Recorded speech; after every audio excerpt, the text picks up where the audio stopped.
Hello everyone, welcome back to Automation in BeamNG Drive. My name is Tim, and today we're going to be building an auto rickshaw. Because, well, my last automation video was on a three-wheeled car with one wheel in the back, two in the front. Why not flip it around? And the only vehicle I could think of that had a flipped around setup was, you guessed it, an auto rickshaw. And that's what we're going to be building today. This vehicle would be made from steel with body panels. We're going to do ladder chassis steel material for that, rear longitudinal. For suspension, we're just going to do whatever sounds best, probably double wishbone. We're going to max out a bunch of quality stuff and stuff like that. I don't even know anymore. All we're going to do is basically make this vehicle as high quality as possible in some places, but not very high quality in other places. We want this vehicle to be quite a frightening experience. We're going to make this vehicle rear-wheel drive with a flat 4 straight out of a K car that makes exactly 65 horsepower and also is supercharged, because why not? I think that would be really cool. We're going to give it a manual transmission, all that other stuff. We want cheap and reliable and very understandable materials. We need pretty decent sized tires because I want this thing to have an actual chance of driving. Like, I want to take this thing around a track at some point.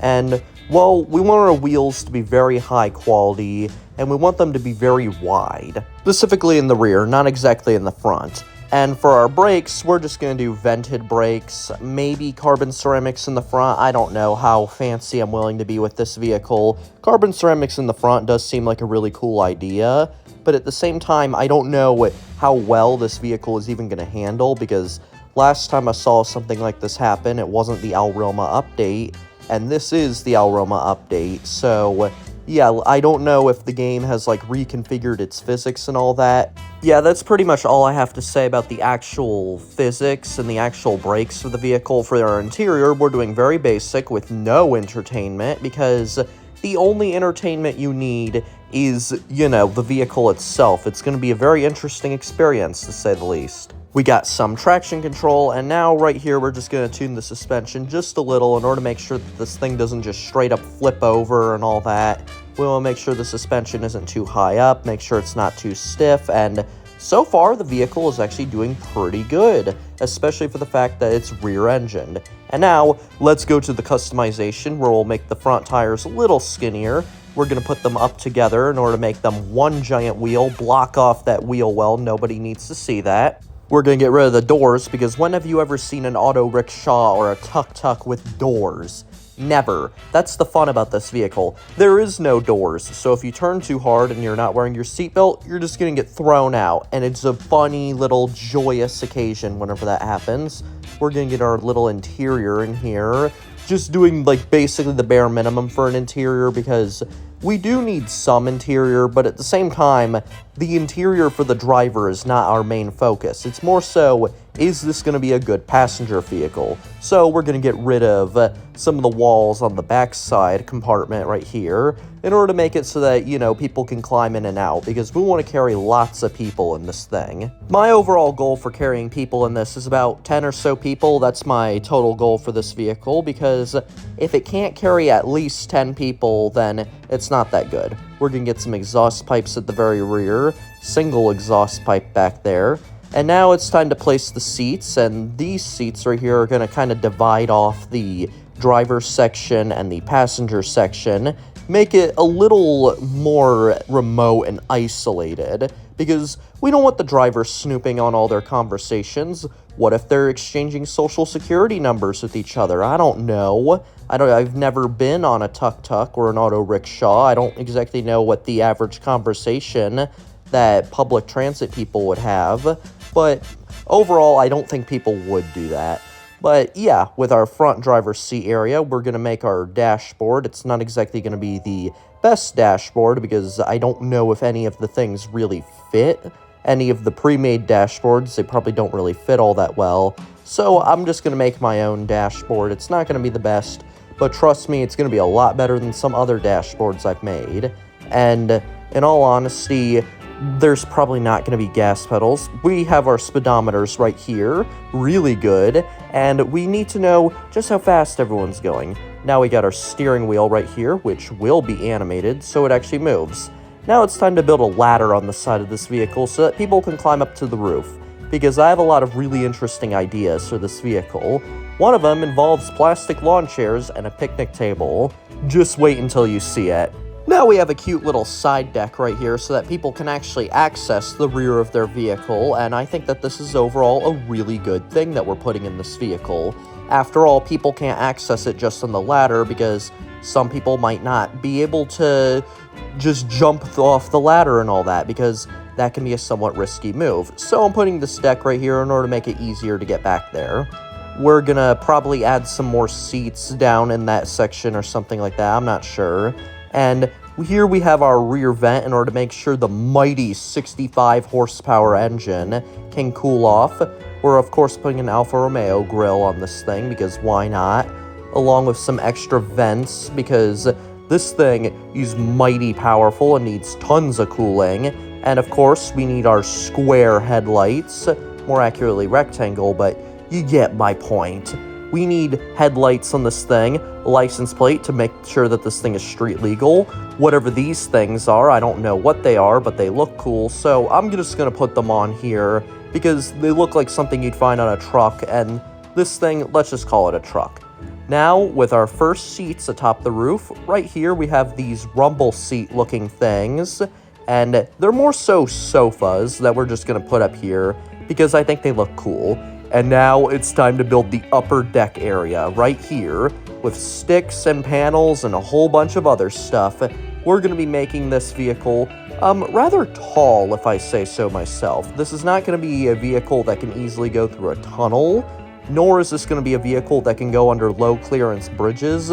So let's just be lucky that this vehicle is probably going to be driving more along like countrysides and stuff like that. And now it's time to build a ladder right up here so that people can get to higher compartments in this vehicle. And that's right, we're adding another floor, because why not? Why not add another floor to a vehicle that is already really tall and is probably very likely to tip over? And yeah, I'm gonna be kind of concerned if this thing tips over in BeamNG Drive, because that means I'm probably gonna have to modify it, and I don't want to modify it. I think it's good the way it is, and it makes me happy just looking at how awesome this vehicle is. And we're gonna get some rear tail lights on here to tell people that we are in fact slowing down, but considering the 65 horsepower engine, I don't think we're gonna be able to go all that fast anyway. And here are the plastic chairs that I mentioned earlier, and we're gonna be having a little picnic table up here, specifically as like a VIP section or something like that. I don't exactly know if a VIP would want to sit up here, but hey, we have it up here. And the table's probably going to be made of some fancy material or something. We got to get fog lights up here, and we got to get more chairs down here so that normal people can ride in this vehicle, because this lower section, that's like economy class, upper section, second class, that middle floor is first class. And before I tell you about the upper floor, we're gonna paint this thing bright purple because we need this thing to be very bright. We need this thing to have lots of storage. After all, look at how many seats we have. We need this thing to also have tons of chrome all over the place, which I know this is not how tuk-tuks are really decorated, but come on, I just want to, okay? I've seen some very decorated vehicles, and the Lego tuk-tuk that they released a while back, that one's somewhat decorated, and I'm kind of taking that vehicle as inspiration for this. So that's basically what I'm doing, adding chrome just to make this thing look significantly fancier and significantly more gaudy and hideous. As of right now, we are facing a small problem. We don't have enough turn signals, so I'm going to make a lot of these chrome pieces turn signals. And now it's time to add neon lights literally everywhere all over this thing.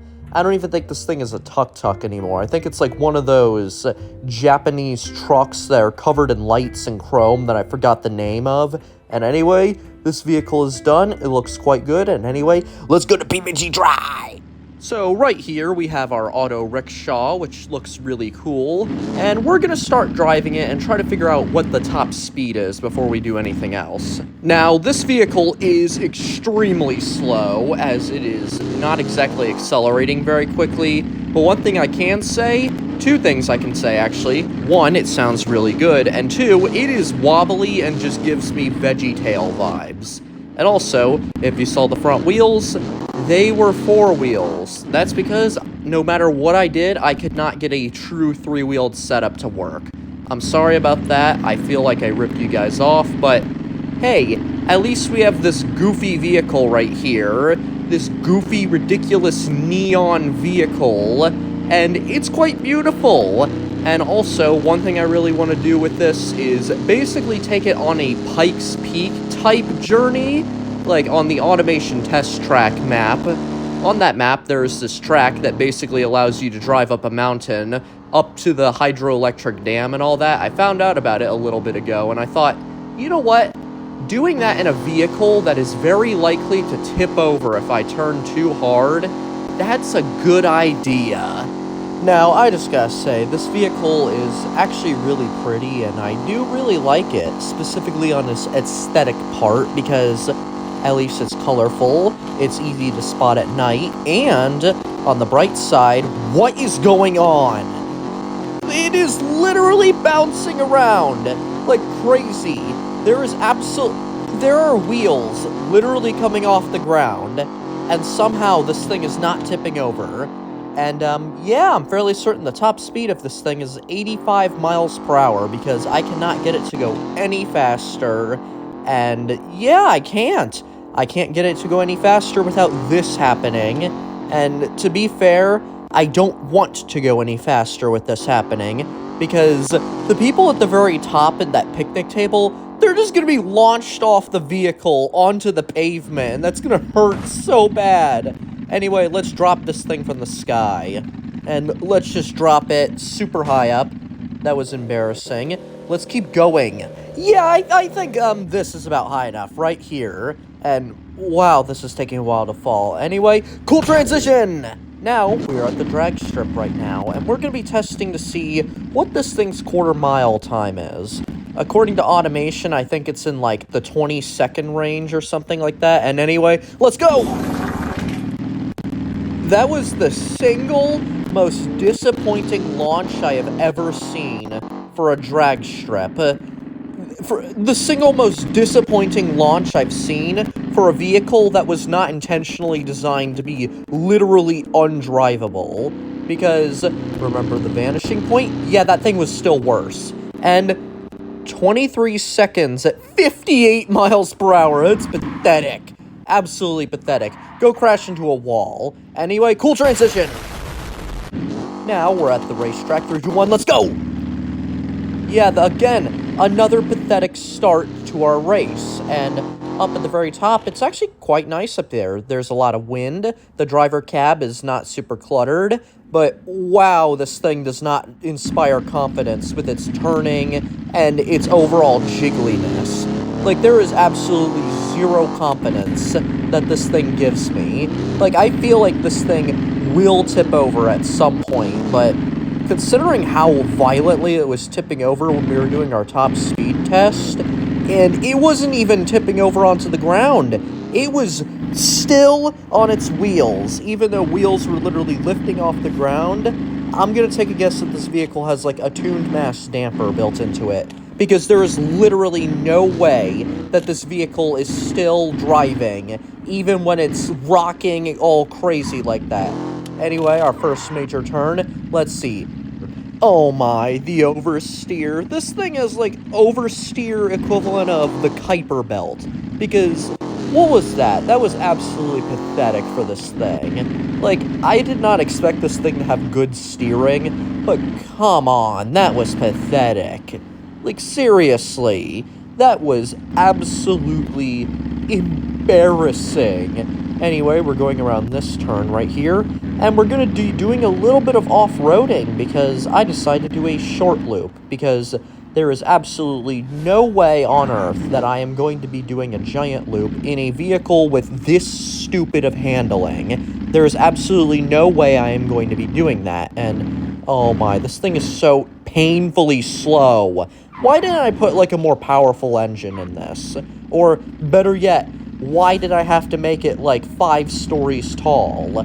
Like, that is probably the biggest problem. It's 5 stories tall, meaning that the vehicle has absolutely atrocious aerodynamics. And, okay, here we go. We are a little over 2 minutes in. We can make it under the bridge, and hopefully under 2 minutes and 20 seconds. Let's go, let's go! Can we make it?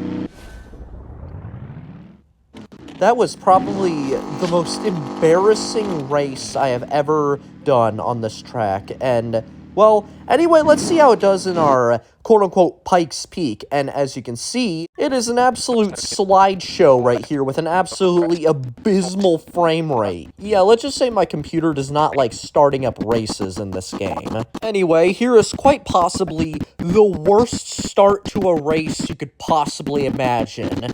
Like, yeah, it's just struggling at like 4 frames per second, and finally we got the frame rate back, and who was that voice talking? I am mad at you, voice. Let me tell you something. I did not give you my consent to speak within my game, my BeamNG Drive race.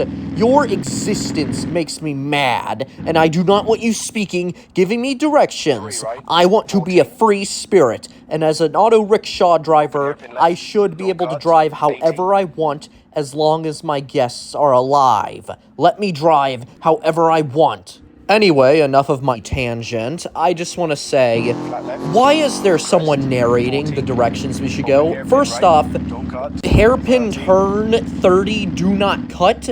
Do you really think I am going to cut through the grass in order to get a shortcut? This thing barely has enough power to reach 30 miles per hour in 10 seconds. This thing just cannot go through the grass, period. Especially this, because there's rocks and guardrails and stuff like that. Yeah, that is a recipe for getting stuck. There is absolutely no way I am at all going to cut corners in any other vehicle. That might be a possibility, but not this one, because this one has absolutely atrocious off-road capabilities that are quite literally non-existent. Now, one of the things I really like about this particular race is, well, it gives us windy roads, it gives us narrows, and, of course, the narrator is narrating to us like we're in preschool, which, first off, I have over 200 hours in BeamNG Drive. Do you really think I need narration to play a game that I have been playing for, like, literal years? No, I don't! If it's something that I'm doing for the first time ever, maybe. And to be fair, I am doing this for the first time ever, because most of the time when I play BeamNG Drive, I'm literally just driving around aimlessly. And also, what are the little numbers by all the arrows? Like, 5? What does that mean with that turn? There's danger, which I assume there's danger, and oh, there's a church up there. That's really nice. Anyway, what does the 5 mean and the 30 underneath? Is that 30 degrees? Do I need to make 5 30-degree turns? Like, what is this thing even asking of me? This is such a weird thing, and yeah, that is not a 40-degree turn. No, that is more like 240 degrees, which is over-exaggerating. It's probably more like 180 at most. But at the same time, what are those numbers for? This is such a weird thing. I have never had a narrator for any of my BeamNG Drive races that I've done, and this is the first time, and I hope it's the last time, because it's genuinely weird. And also, we're up by a coffee shop right here.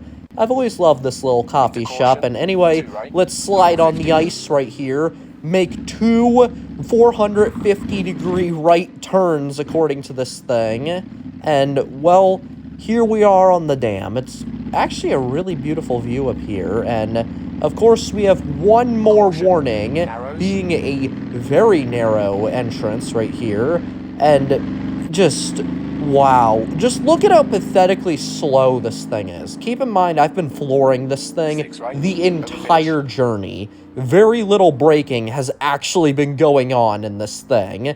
Like, next to none.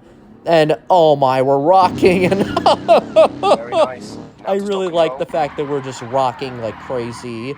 And, well, here we are. We've come to a stop, and, well, let's see. We did it in a little under 4 minutes, which I don't know if it's good or bad, but hey, I'm probably going to do this in future videos in order to test how good other vehicles are with going uphill. And enough of that, here's the moment you've been waiting for. That's right, the end of the video. We're going to drive this thing into the water like tradition, but it's a game this time. We have to hit targets in order to get points. Yippee-ki-yay! Okay, we got 200 points, and anyway, that's all. Bye!